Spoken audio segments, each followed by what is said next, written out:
NAC9 news में आप सभी का स्वागत है। मैं आपके साथ शिवांगी। चलिए नजर डालते हैं देश दुनिया की कुछ बड़ी खबरों पर। अमेरिकी राष्ट्रपति डोनाल्ड ट्रंप के करीबी और व्हाइट हाउस के डिप्टी चीफ ऑफ स्टाफ ने भारत पर अमेरिकी सामानों पर भारी टैरिफ लगाने और यूएस इमिग्रेशन सिस्टम के साथ धोखाधड़ी करने का आरोप लगाया। उन्होंने कहा कि भारत रूस से तेल खरीदकर यूक्रेन युद्ध में मॉस्को को प्रभावी ढंग से वित्तीय मदद दे रहा है। व्हाइट हाउस के डिप्टी चीफ ऑफ स्टाफ एक स्टीफन मिलर के मुताबिक उन्होंने कहा कि ट्रंप ने बहुत साफ तौर पर कहा कि रूस से तेल खरीदकर भारत का इस युद्ध को वित्त पोषित करना स्वीकार्य नहीं है। उन्होंने आगे कहा कि राष्ट्रपति ट्रंप बेहतरीन रिश्ता चाहते हैं। भारत और प्रधानमंत्री नरेंद्र मोदी के साथ उनके हमेशा से ही बेहतरीन रिश्ते रहे हैं, लेकिन हमें रूस यूक्रेन युद्ध के फंडिंग से निपटने के लिए वास्तविक रूप से सोचना होगा। नीतीश कुमार का बड़ा ऐलान, डोमिसाइल नीति को लागू करने की घोषणा। बिहार विधानसभा चुनाव से पहले सीएम नीतीश कुमार ने शिक्षकों के लिए एक बड़ा ऐलान किया है। नीतीश कुमार ने प्रदेश में शिक्षकों की नियुक्ति में डोमिसाइल नीति को लागू करने की घोषणा की है। सीएम नीतीश कुमार ने जानकारी अपने एक्स हैंडल पर पोस्ट करते हुए लिखा कि नवंबर 2005 में सरकार बनने के बाद से ही सरकार शिक्षा व्यवस्था में सुधार के लिए लगातार काम कर रही है। बिहार की शिक्षा व्यवस्था को मजबूत बनाने के लिए बड़ी संख्या में शिक्षकों की नियुक्ति की गई है। उन्होंने आगे लिखा कि शिक्षकों की बहाली में बिहार के निवासियों को प्राथमिकता देने हेतु शिक्षा विभाग को संबंधित नियम में आवश्यक संशोधन करने का निर्देश दिया गया है।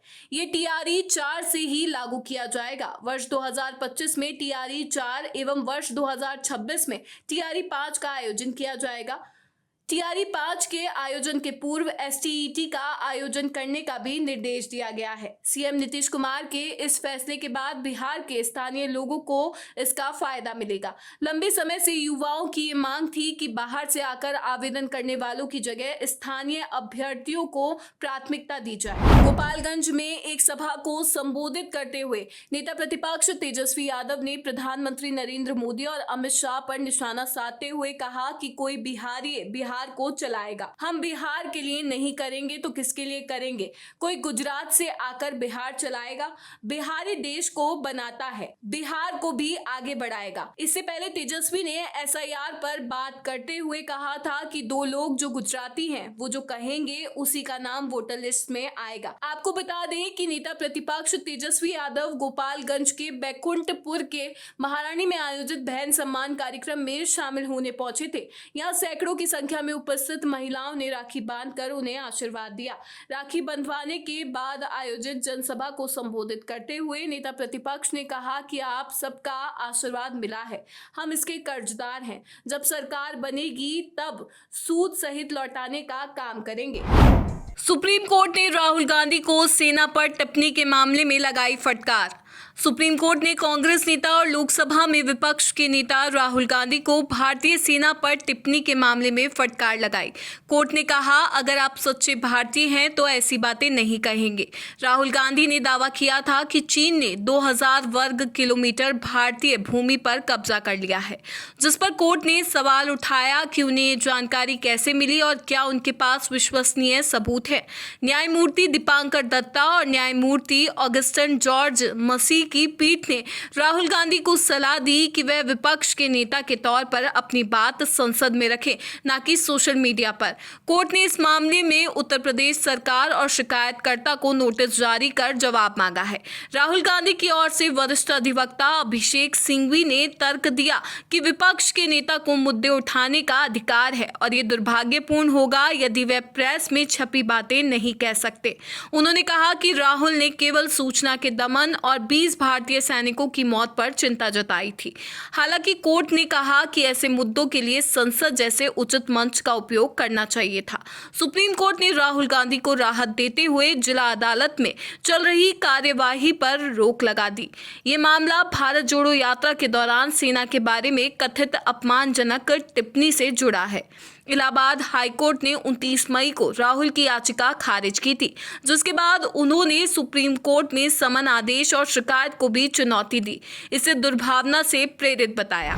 मध्य प्रदेश में रक्षाबंधन पर लाडली बहनों को मिलेगा खास तोहफा।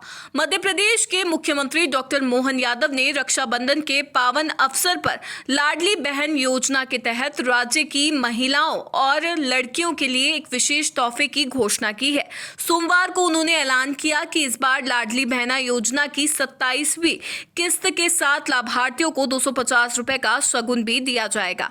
ये राशि 7 अगस्त 2025 को लाभार्थियों के बैंक खातों में जमा की जाएगी। लाडली बहना योजना के तहत मध्य प्रदेश की 1.27 करोड़ महिलाओं और लड़कियों को हर महीने 1250 रुपए की आर्थिक सहायता प्रदान की जाती है। इस बार रक्षाबंधन के मौके पर 1250 रुपए की नियमित किस्त के साथ 250 रुपए का अतिरिक्त शगुन भी दिया जाएगा, जिसे मुख्यमंत्री ने भाई की ओर से बहनों के लिए प्यार और शगुन के रूप में बताया।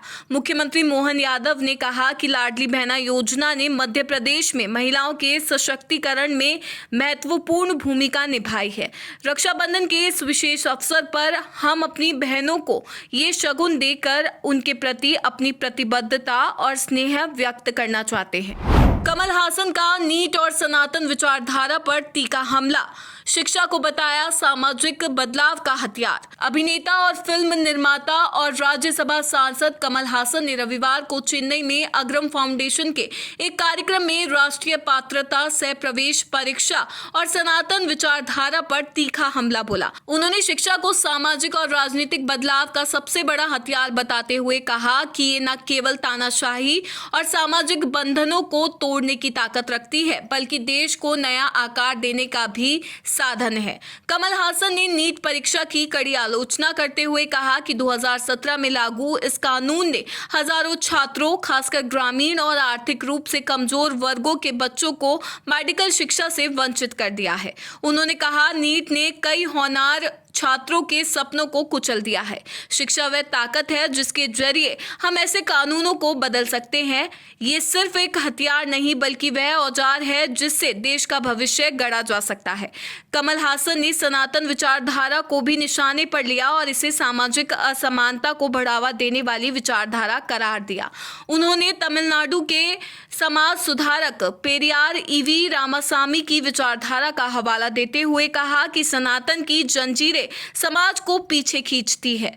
उन्होंने कहा, शिक्षा ही वह हथियार है जो सनातन और तानाशाही जैसी जंजीरों को तोड़ सकती है। हमें एकजुट होकर शिक्षा के बल पर इन बंधनों से मुक्ति पानी होगी। कमल हासन ने यह भी चेतावनी दी कि कुछ और चीजें हाथ में लेने से जीत नहीं मिलेगी।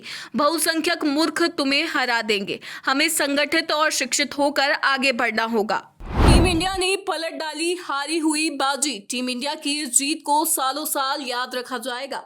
भारत ने द ओवल टेस्ट के आखिरी दिन 4 विकेट लेकर 6 रन से मैच जीत लिया। इसी के साथ टीम ने 5 मैचों की एंडरसन तेंदुलकर ट्रॉफी भी 2-2 से बराबर करा ली। मोहम्मद सिराज ने दूसरी पारी में 5 विकेट लेकर मैच पलटा और टीम को रोमांचक जीत दिलाई। सोमवार को मुकाबले के आखिरी दिन इंग्लैंड को 35 रन बनाने थे और 4 विकेट बाकी थे। मोहम्मद सिराज ने 3 विकेट लेकर जीत भारत की झोली में डाल दी। द ओवल में गुरुवार को इंग्लैंड ने बॉलिंग चुनी। पहली पारी में भारत ने 224 और इंग्लैंड ने 247 रन बनाए। 23 रन से पिछड़ने के बाद भारत ने दूसरी पारी में 396 रन बना दिए। इंग्लैंड को 374 रन का टारगेट मिला। टीम ने 3 विकेट के नुकसान पर 300 रन बना दिए थे। तभी हैरी ब्रुक सेंचुरी लगाकर आउट हो गए। यहां से भारत ने 354 तक इंग्लैंड के 8 विकेट गिरा दिए। इंग्लैंड के लिए इस पारी में गस एटकिंसन ने सर्वाधिक 5 शिकार किए, जबकि जोश टंग ने 3 विकेट चटकाए। इसके जवाब में इंग्लैंड ने पहली पारी में 247 रन बनाते हुए 23 रन की मामूली बढ़त हासिल कर ली। NSE9 न्यूज में फिलहाल इतना ही। आगे की खबरों से अपडेट रहने के लिए बने रहिए NSE9 न्यूज के साथ। नमस्कार।